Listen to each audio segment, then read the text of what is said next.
Pharma पर, जहां पर स्टॉक में करीब 5% की तेजी दिखी है। एनालिस्ट मीट की कंपनी ने और एंटी की रिपोर्ट आई है। उनका मानना है कि $2 बिलियन का रेवेन्यू कैलेंडर ईयर 2030 तक कंपनी रिपोर्ट कर पाएगी। सीडीएमओ बिजनेस से नजरिया काफ़ी पॉजिटिव है। जेफरीज ने भी लक्ष्य बढ़ाकर ₹207 प्रति शेयर का कर दिया है, जिसके चलते करीब 5% की तेजी यहां पर दिखी है। इसके अलावा डेल्टा कॉर्प 4% की तेजी के साथ कारोबार। बोर्ड ऑफ डायरेक्टर्स ने डी मर्जर के लिए मंजूरी दे दी है। हॉस्पिटैलिटी और रियल एस्टेट बिजनेस अब डी मर्ज हो जाएंगे। 1:1 के रेशियो में ये डी मर्जर किया जाएगा। इसके अलावा टायर स्टॉक्स पर फोकस करेंगे। अपोलो टायर्स और सीएट दोनों ही स्टॉक्स में 1 से 3% की तेजी। आईआईएफएल ने खरीदारी की राय दी है दोनों स्टॉक्स पर। ₹4000 प्रति शेयर का लक्ष्य सीएट पर, ₹665 प्रति शेयर का लक्ष्य अपोलो टायर्स पर। उनका मानना है कि मार्जिन्स दूसरी तिमाही में बॉटम आउट हो जाएंगे और 20% का EPS CAGR tyre industry report कर सकती है। तो कई सारे पॉजिटिव्स, जिसके चलते अपोलो टायर्स और सीएट में भी आज अच्छा एक्शन दिखा है। लेकिन बाजार पर विस्तार में चर्चा करने के लिए अब हमारे साथ रेलिगेयर ब्रोकिंग के अजित मिश्रा जुड़ चुके हैं। Mishra ji, good afternoon. समय निकालकर ईटी नाउ स्वदेश के साथ जुड़ने के लिए शुक्रिया। सबसे पहले बाजार पर ही राय दीजिए, उसके बाद स्टॉक स्पेसिफिक एक्शन देखेंगे। बैंक निफ्टी में थोड़ी सी मुनाफा वसूली दिखी है, तो इंडेक्स लेवल पर क्या राय रहेगी?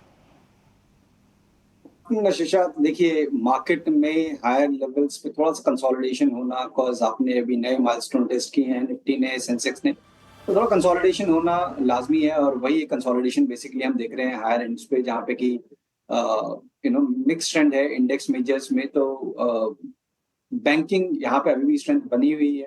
तो मुझे लगता है कि जस्ट एक नॉर्मल कंसोलिडेशन है और उसको यूटिलाइज करना चाहिए टू मेंटेन लॉन्ग्स और एड लॉन्ग्स।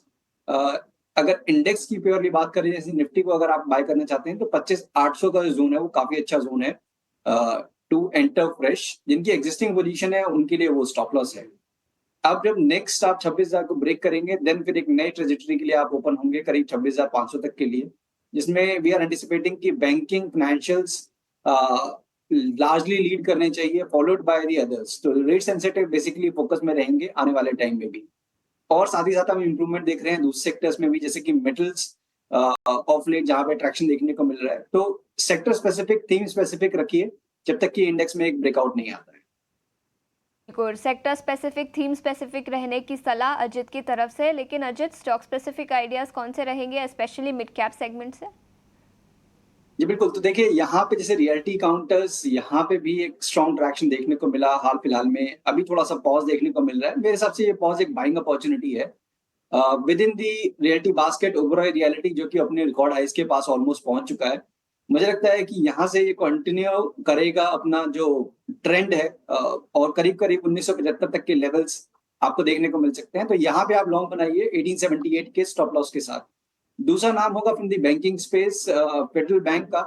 यहाँ पे देखिए कुछ टाइम से एक अंडर परफॉर्मेंस चल रही थी, एक काफी टाइट रेंज में कंसोलिडेट कर रहा था। अब वहां से एक रिकवरी के साइनेज बन रहे हैं। तो यहाँ पे मुझे लगता है कि रिकवरी स्ट्रेंथन होगी और 197 एक इमीडिएट टारगेट होगा इसके लिए। तो इसको भी आप लॉन्ग कर सकते हैं 188 के स्टॉप लॉस के साथ। तो ओबेरॉय रियल्टी और फेडरल बैंक दोनों ही स्टॉक्स पर खरीदारी की राय। इस बीच टायर स्टॉक्स पर नजर डाल लेते हैं। अभी हमने सीएट और अपोलो टायर्स की बात की, जहां पर आईआईएफएल की रिपोर्ट आई है, जिसके चलते दोनों ही स्टॉक्स में एक्शन दिखा है। अपोलो टायर्स में करीब 3% की तेजी और 1.5% की तेजी सीएट में भी दिखी है। तो दोनों स्टॉक्स में अच्छा एक्शन और आईआईएफएल का मानना है कि लॉन्ग टर्म का नजरिया काफ़ी पॉजिटिव है टायर इंडस्ट्री पर। अजित, आपसे पूछना चाहूंगी, सीएट और अपोलो टायर्स चार्ट्स पर देखें तो क्या राय होगी? बिल्कुल शीर्षक, देखिए एज अ डिस्क्लोजर, ये अपोलो टायर्स हमने अपने क्लाइंट्स को भी रिकमेंड कर रखा है सिंस मॉर्निंग। और हमारा पॉजिटिव आउटलुक है, करीब 560-65 तक के लेवल्स एंटिसिपेटेड है। यहाँ पे आप 530 के स्टॉप लॉस के साथ बने रह सकते हैं, फ्रेश पोजीशन में बना सकते हैं। अब थोड़ा सा रिस्क रिवॉर्ड 1:1 का रह गया है। वहीं पे सीएट की अगर बात करें, तो यहाँ पे भी देखिए स्ट्रॉन्ग ट्रैक्शन देखने को मिल रहा है। ऑलमोस्ट करीब करीब 8 महीने की कंसोलिडेशन वो एंड होती हुई दिख रही है। आज के सेशन में थोड़ा सा हायर लेवल प्रॉफिट टेकिंग जरूर है, क्योंकि नॉर्मल है कि जब आप नए हाई बनाते हैं थोड़ा बहुत कंसोलिडेट करते हैं, तो शायद ये आपको थोड़ा कंसोलिडेट करता हुआ नजर आ जाए नियर टर्म में। तो यहाँ पे आप एक्यूमुलेशन के बारे में सोचिए, एग्रेसिव लॉन्ग्स नहीं। तो 3,000 से लेकर 2950 का जोन है, इसमें आप एक्यूमुलेट करिए। 2800 का एक स्टॉप लॉस रखिए और पोजिशनली करीब 3400-3500 तक के टारगेट्स के लिए आप सीएट को होल्ड कर सकते हैं। बिल्कुल, तो ये राय है अपोलो टायर्स पर। इस बीच कुछ और सेक्टर्स पर नज़र डाल लेते हैं। पीएसयू बैंकिंग स्टॉक्स में 2 दिन से लगातार गिरावट दिखी है। सबसे बड़ा सेक्टोरल लूजर भी है आज के ट्रेडिंग सेशन में Punjab national bank, Indian overseas bank, bank of Maharashtra, bank of Baroda, सभी स्टॉक्स में आज के ट्रेडिंग सेशन में गिरावट दिखी है। अजित, क्या राय होगी? स्पेशली पंजाब नेशनल बैंक पर अपनी राय दीजिए।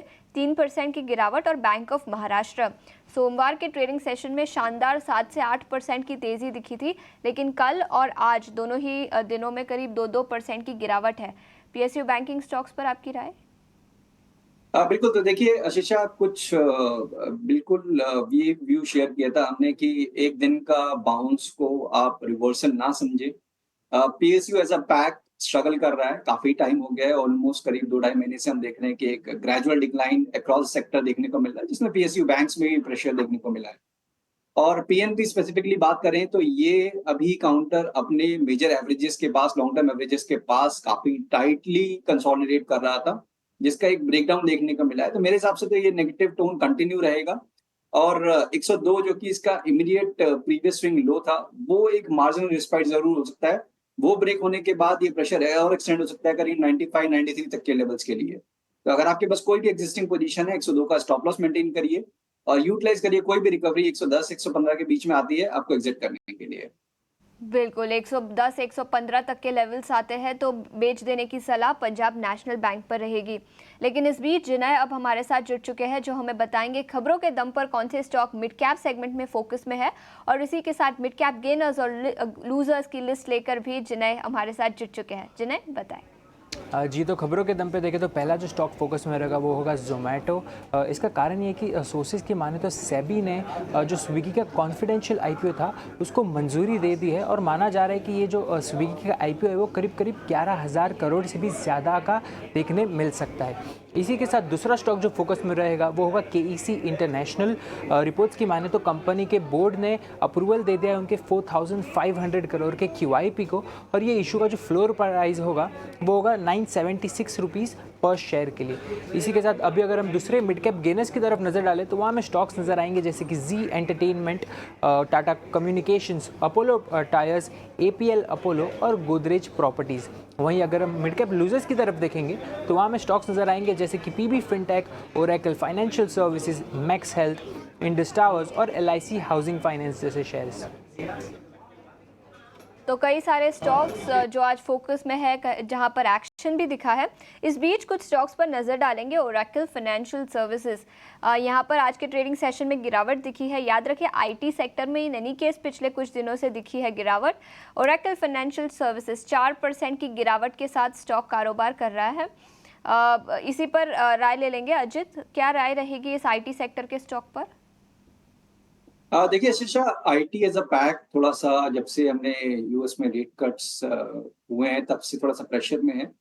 बट कंपैरेटिवली अगर आप ओएफएस को देखेंगे तो कुछ खास मेजर डैमेज अभी तक हुआ नहीं है। आपने मार्जिनली रिट्रेस किया है अपने रिकॉर्ड हाई से। कहीं ना कहीं कंसोलिडेशन का बायस दिख रहा है ओएफएस में। तो मुझे लगता है शायद ये कंसोलिडेशन थोड़ा और एक्सटेंड हो सकता है। उस केस में आप करीब करीब 10,500-600 तक के लेवल्स भी देख सकते हैं इसमें।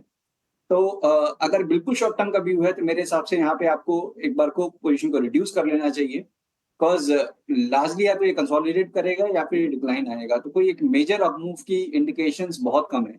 तो शॉर्ट टर्म के पॉइंट ऑफ व्यू से तो इससे एन एग्जिट। दोबारा री एंट्री करने के लिए करीब 10,400-500 का जोन होगा, वो एक अच्छा बाइंग जोन हो सकता है। बिल्कुल, तो ये राय है ओरेकल फाइनेंशियल सर्विसेज पर। आगे बढ़ते हैं अगले